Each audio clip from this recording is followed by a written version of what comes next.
We now get to this horrifying tale of a survivor. She's 80 years old.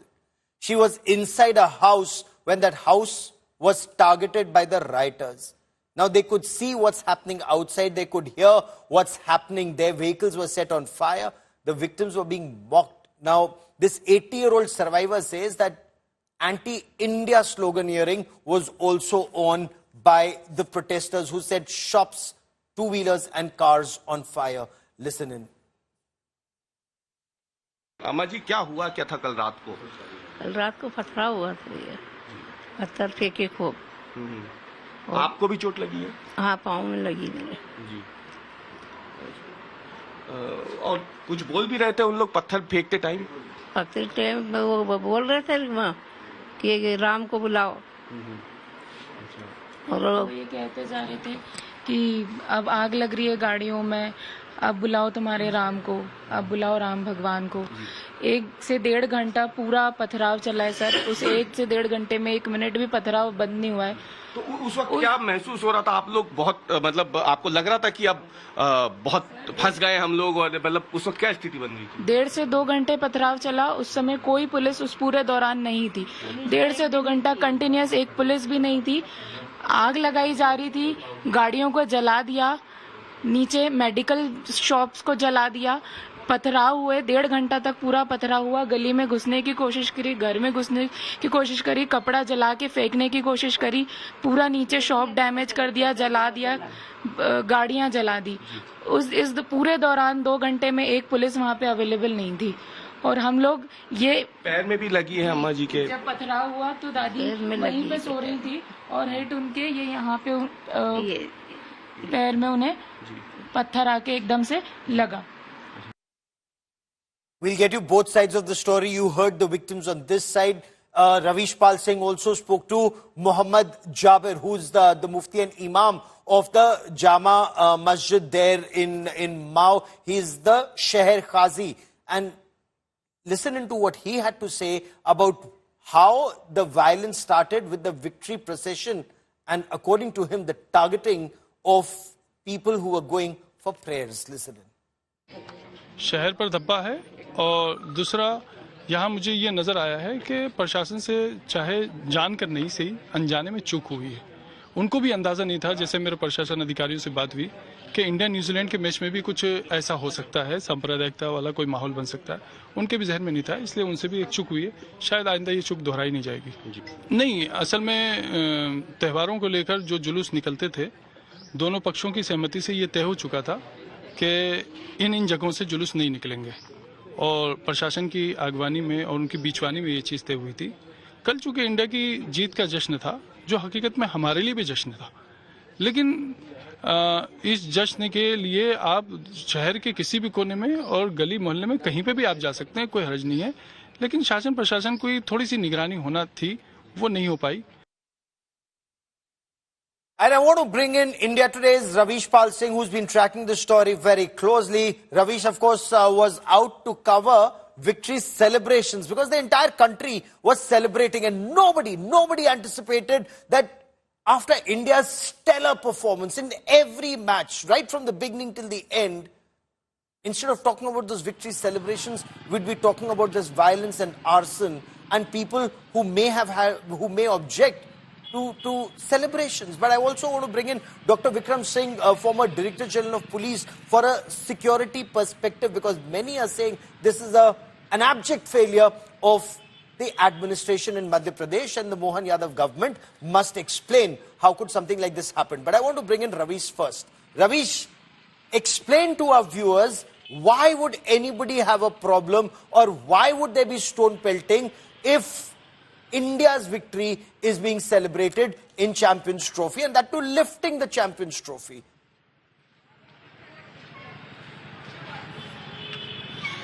Yeah, Gaurav. First of all, let me start this conversation with a very positive sign of how the life in Mhow is getting in normal very quickly. You can see where we are standing right now is a close proximity area of Jama Masjid in Mhow, and you can see how the traffic movement is now restoring. The life is now getting restoring very quickly in Mhow. But yes, now the main topic. Why why people who are taking a victory parade, they are being targeted by a mob of people just in front of a mosque. This was the area where last night around 40 two-wheelers, people on around 40 two-wheelers, they are out taking a victory procession in front of that mosque, Jama Masjid in Mhow, and they were celebrating like any other Indians. And as we can see that we have seen the visuals from across the country, across the globe, where Indians, every Indian was celebrating the grand victory in Champions Trophy last night over the New Zealand team. Similarly, the area in Mhow, around 40 four-wheelers, people in around 40 vehicles, they were roaming in the city and they were celebrating the victory. They were slogging the victorious slogans and also they were celebrating with firecrackers. But when the victory procession was crossing this area, which is Jama Masjid, allegations are being made that there were stones, pelting done by the people who were in the mosque that time. Stay with me for a moment. Stay with me for a moment. I want to bring in Dr. Vikram Singh into this conversation, and we'll continue this conversation, Ravish. Dr. Vikram Singh, what do you make of this? So there's a victory procession. If it crosses a place of worship of a particular community and there are allegations there was stone pelting, what would you make of it? Because for the benefit of our viewers, I must also say that the Sheher Qazi, he seemed to indicate that there were also firecrackers being burst, and that some found unacceptable, that firecrackers were either being burnt, burst too close to the mosque or inside the mosque. Good evening, Gaurav ji. Yes, I would say that all the participants, all the parties, all the stakeholders have something to explain about. Firstly, the police. They should have been more vigilant and more so in this moment of great celebrations. Everybody is celebrating, there's no doubt about it.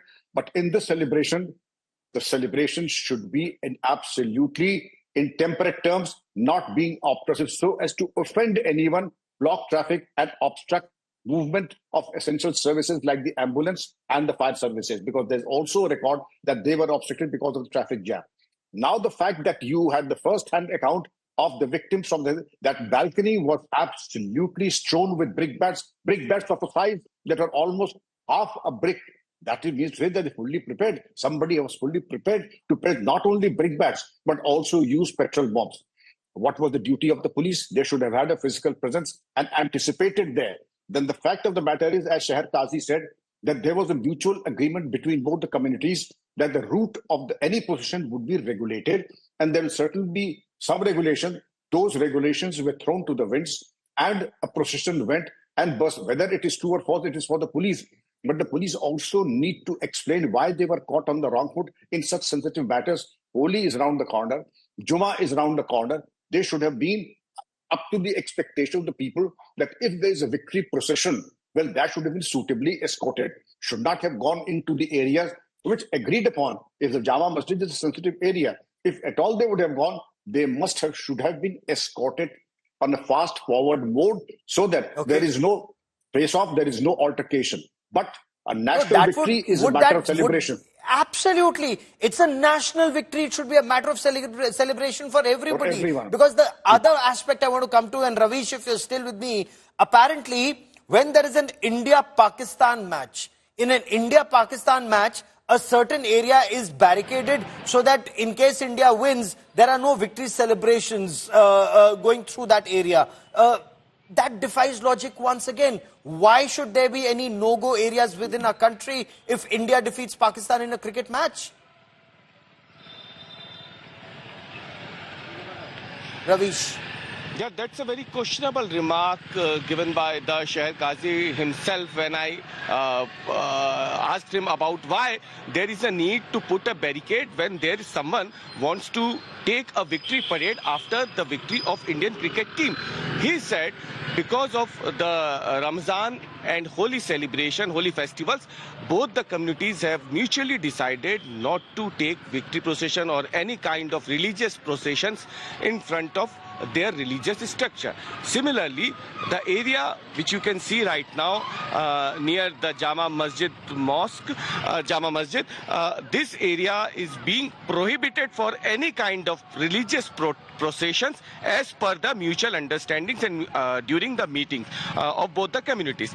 But Victory Parade is not a religious procession at all, and this Victory Parade was taken out after the Team India's victory over the New Zealand. So why was there any kind of provocation? Why they think that the Victory Parade is being carried out to provoke them?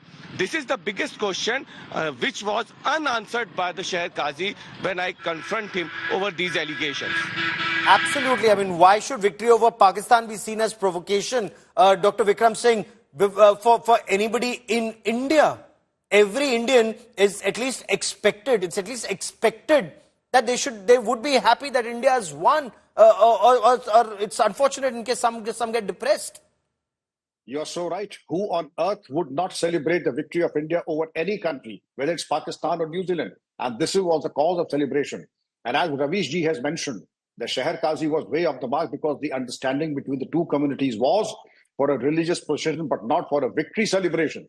A victory is universal and they cannot be misused in the sense that there was an agreement in respect of religious festival. And to make a fetish that any procession who goes and any shouting of slogans will not be tolerated, I think that is not just logical or acceptable. I would expect every community to be tolerant, irrespective of which community, but it is a cause of celebration and both the communities should have celebrated together. I would rather both the communities should have come together and taken out that victory procession also together. The Indian cricket team, Gaurav ji, is an example of communal harmony. If somebody touched the feet of Shami, Mohammad Shami's mother, absolutely. It was Virat Kohli, absolutely, Virat Kohli. Sir. So, can there be better example of communal harmony than this? Please take the example of at least our cricketers who have been iconic and who have given a lead role, how best to be upright Indians and absolutely non-communal. And this is something that Virat Kohli led by example, and I'm so glad you pointed that out. You're absolutely right, Dr. Vikram Singh. It was so heartening to see, the entire country stand with Virat Kohli when some Maulanas tried to say that when he had an energy drink during Ramzan, that was wrong and it was Gunah-e-Azim. And then the way Virat Kohli went and touched his mother's feet, I mean, Mohammad Shami's mother's feet, it's the most normal thing to do. It's the most normal thing to do for anybody. That is the Sanatan culture. That is the culture of this land, that your parents are God. But it's not just Gaurav ji, Shami's mother is our mother. Shami's mother is our mother, everybody's mother. Absolutely, sir. You're absolutely right. And who are these elements who are trying to divide to rule? Of course, there are some, Dr. Vikram Singh, before I go to Telangana and bring in our colleagues from there were some who have in the past said, each time India wins a cricket match, that spirit of nationalism is very worrisome. There are some commentators who've said that in the past, and that is why some commentators are very unhappy with India's victory in cricket, because they think that Rashtra Bhakti and Desh Bhakti, that fire is not just lit, it just takes, it actually encourages everyone. So cricket fans nationwide were celebrating. In Telangana, fans came out on the streets, they chanted, the slogans that they did. There were fireworks for the celebrations. The Hyderabad police had to resort to lathi charge to disperse the crowd. The police said that the crowd was unruly and that there were traffic jams, it was leading to problems. We bring you more in this report. The Telangana Congress government doesn't want to be part of the celebrations, but they wanted to put obstacles for people who are celebrating from different walks of life. We condemn this kind of action. Karimnagar also belongs to Telangana. It is in Telangana. Telangana is in India. And the Indians' victory is for one and all, not only for the particular community. The Telangana police should be very, very watchful, which should be very careful while handling this, the sensitive issues. And I have my colleague Abdul Bashir joining me for more from Hyderabad. Abdul, of course, everyone was very excited about India's stellar victory, and the match in between, it kept yo-yoing, especially when, Virat Kohli, we lost his wicket, when we lost the captain's wicket, Rohit Sharma's wicket. But explain. So people were excited, we won, and we cruised to victory. People came out on the streets. What led to the lathi charge? Well, yes, yesterday we have seen a festive season in Hyderabad where several spots where hundreds and thousands of people have gathered celebrating victory of Team India in the Champions Trophy. Now, there were 2-3 places where a huge crowd had gathered. One such was Dilshuk Nagar, where suddenly the hosteliers, the youth who were residing in hostels, suddenly gathered at the Malakpet crossroad between Sarunagar and Malakpet, where there was a huge traffic jam leading to a halt of an ambulance, is what the police have to say. So to clear that ambulance, people had to first ask the people to move away, and when they did not listen, they had to take certain measures, is what the police had stated regarding the action that we have seen in the videos at this Kottapet or the Malakpet area. So in Dilshuk Nagar, this incident had taken place. The other places were Secretariat, where thousands of people have gathered, and police had to convince them to somehow disperse after 3 to 4 hours of continuous celebration that had taken place from where we were reporting. There were several incidents in Hyderabad where crowds had suddenly gathered on the highways, on the roads, where people had been in a josh. That was a limited time, expression of happiness or the victory that we have seen, but that had caused a temporary disturbance to the traffic, to the people, that for which the police had to take measure, is what the authorities have to say. Let me once again, when we spoke. I want to bring in Dr. Vikram Singh, because Dr. Vikram Singh, we need more civic awareness. The moment you hear an ambulance, people should automatically move to a side and let ambulances move. But crowd control, is that to an extent the Achilles heel of the police often? Because they just start resorting to a lathi charge. Should senior officers be present, use megaphones, ask people to move to a side, or is the action of the police, in your appreciation, justified?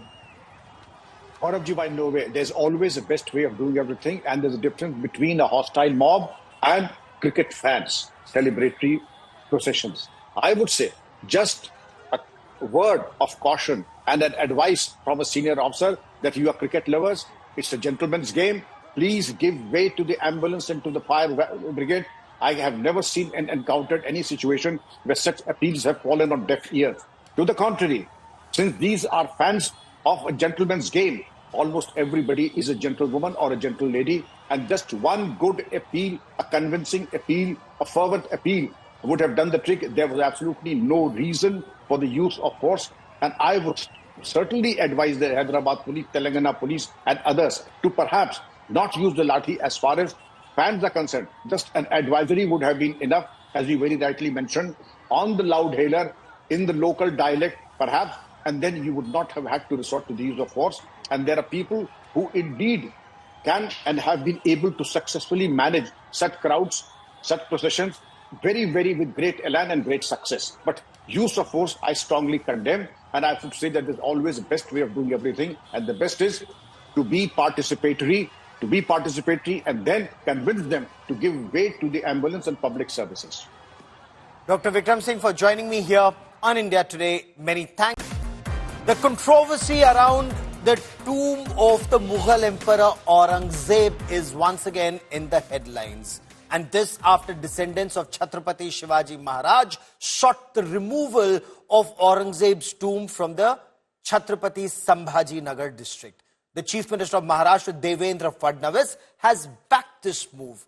He says the tomb should be removed as quickly as possible. Of course, due process of law must be followed. He also said that the Archaeological Survey of India was told to protect Aurangzeb's tomb. He claimed it was granted ASI protection when the Congress was in power. The Congress, on the other hand, has hit right back, rejecting all claims, saying it's unfair to blame the Congress for all that's wrong with Maharashtra. Shiv Sena, the Uddhav Thackeray faction, says this is the BJP trying new tactics to divert attention from all that's wrong with Maharashtra, especially the claims they had made on the Ladki Behna and other schemes and were unable to deliver.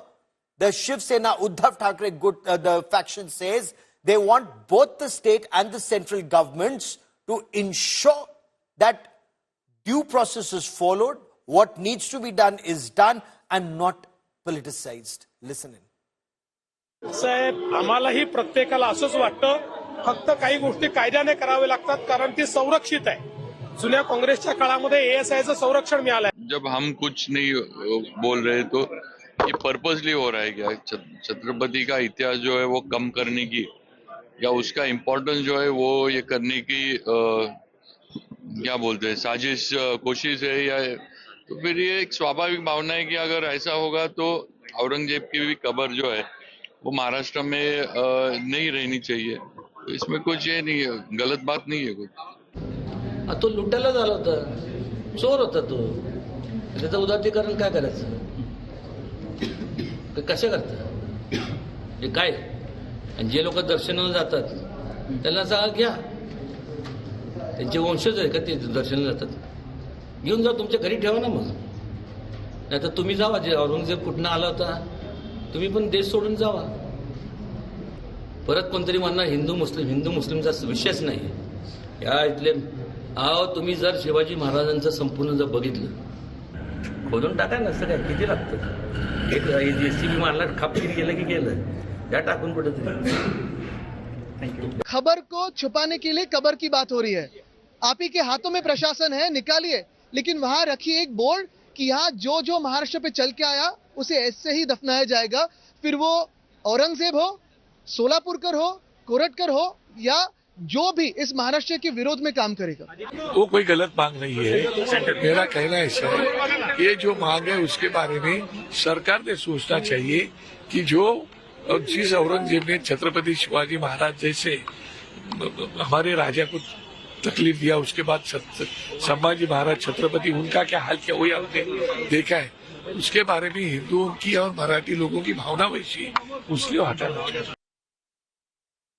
And I want to bring in India Today's Ritvik Bhalekar for more on this story. Ritvik, Aditya Thackeray had a very interesting take on this controversy around Aurangzeb's grave. He says, "Kabar se khabar dabane ki koshish hai." Explain to our viewers whether this controversy, right from the time that Abu Azmi raised Aurangzeb to the time when the BJP Shiv Sena government is in the line of fire over grants and fulfilling all the promises that had been made in elections. Is that the real story?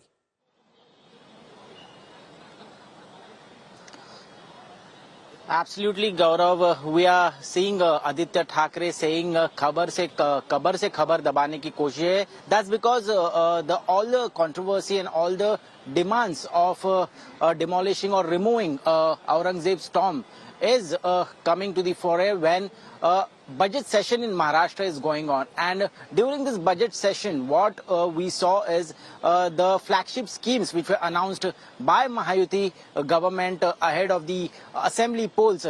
Many of the budget cuts were seen, the poll promises are not fulfilled, and that's the reason Aditya Thackeray is saying that kabar se khabar dabane ki koshish ho rahi hai. We also saw that Mahavikas Aghadi alliance leaders, MLAs, even they are supporting the demand made by Mahayuti leaders and MLAs and ministers, but at the same time they are trying to downplay this demand. The timing of this demand is what is of the concern, and they are saying that it's just being brought upon just to show that how the Kabar wala issue is more important than the budget which is being presented by Mahayuti Sarkar today.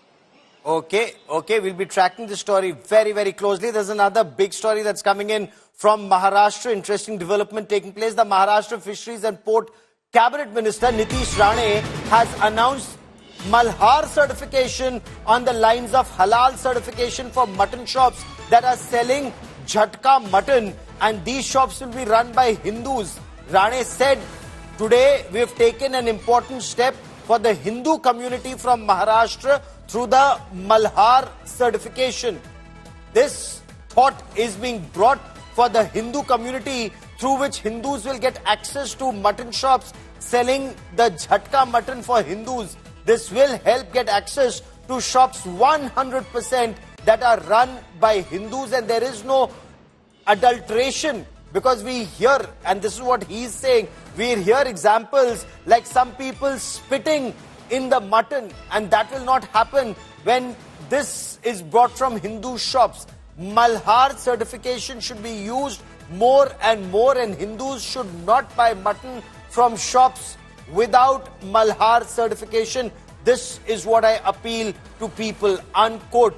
So a minister is now saying that Hindus must avoid buying non-Malhar certified mutton. Listen in to Nitish Rane. I'll get you more on the story. महाराष्ट्रातल्या हिंदू समाजासाठी एक अतिशय महत्त्वाचं पाऊल आज malharcertification.com या निमित्ताने सुरू झालेला आहे।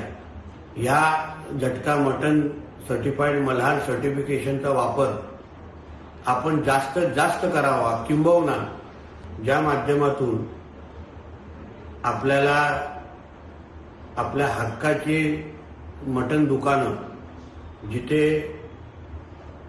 100% हिंदू समाजाचं जिथे प्राबल्य असेल, विकणारा पण हिंदू असेल, कुठेही त्या मटनामध्ये भेसळ झालेलं नसेल.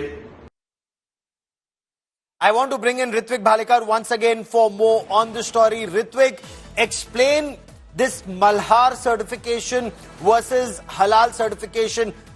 Is this a proposal? Is this coming into effect? What is the reaction on ground to Malhar certification for Jhatka mutton?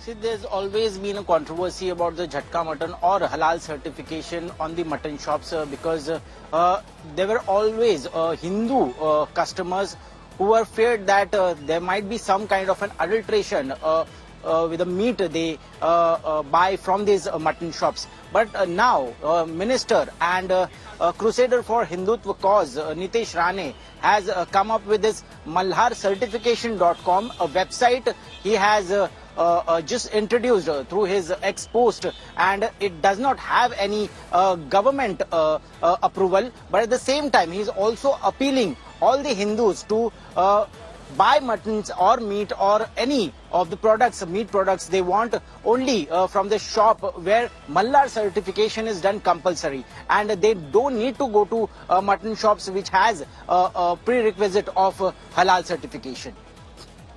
Okay, keep tracking that story. I will come back to you for more on this. So you're saying that this is not government certification. This is what he has just done through a post. We'll be tracking that story very closely. News just coming in. Shivan and Naresh, the fashion designers of this fashion show, they've apologized.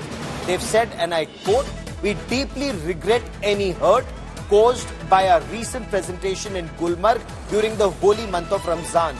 Our sole intention was to celebrate creativity and the ski lifestyle without any desire to offend anyone or any religious sentiments. Respect for all cultures and tradition is in our heart, and we acknowledge the concerns raised. We sincerely apologize for any unintended discomfort and appreciate the feedback from our community.